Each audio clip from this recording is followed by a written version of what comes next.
মানে সেমিনার হলের একটা পোর্শনে কিন্তু ডেড বডি ছিল এবং যে ভিডিওটা ভাইরাল হয়েছে সেটা কিন্তু এই ঘরটা 40 ফিট অবধি কিন্তু পুলিশের কর্ডন অফ করা ছিল। প্রথমবার যখন ডেড বডিটা পাওয়া যায় ওখানে হসপিটালে যেগুলো সাদা কার্টেন থাকে সেগুলো দিয়ে আমরা ওটাকে কর্ডন অফ করেছিলাম। এই 40 ফিট মানে বডি যেখানে পাওয়া গেছিল তার থেকে 40 ফিট পুরো জায়গাটা পুলিশের কর্ডন অফ করা ছিল এবং এই যে ভিডিওটা যেটা আপনারা হয়তো দেখেছেন সেটা কিন্তু এই 40 ফিটের বাইরে যে 11 ফিট যে জায়গাটা আছে সেইখানকার একটা ভিডিও।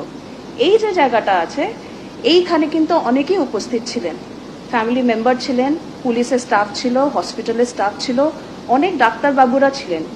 ইনফ্যাক্ট যেখানে ব্রড ডেড যখন ডিক্লেয়ার করতে হয় আপনারা জানেন যে হচ্ছে কি ইএমও যে থাকে ওনাদেরকে ব্রড ডেড ডিক্লেয়ার করা সেটা এমার্জেন্সিতেই উনি কিন্তু বসেন, কিন্তু এই ক্ষেত্রে কিন্তু ওনাকেও এমার্জেন্সি থেকে আমরা কিন্তু এই জায়গাটা যেটা 11 ফিটের যেই জায়গাটা যেটার ভিডিও আপনারা দেখেছেন উনি কিন্তু এখানেই বসেছিলেন।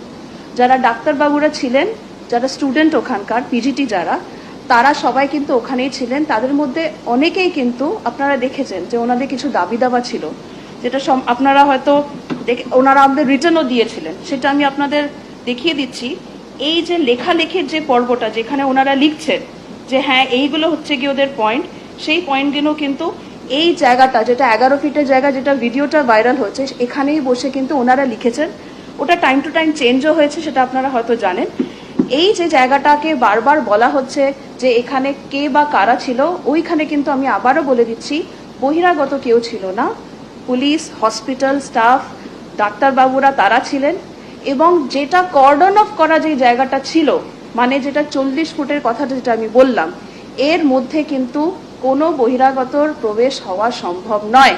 ওখানে পুলিশের পুরো ফোর্স আমাদের যারা ছিল তারা পুরো লাইন করে দাঁড়িয়েছিল এবং এই যে পোর্শনটা আছে তার মধ্যে খুব রেস্ট্রিক্টেড কিছু লোকজন কিন্তু প্রবেশ করতে পেরেছেন। তাদের মধ্যে ছিলেন হচ্ছে গিয়ে যে ইনভেস্টিগেটিং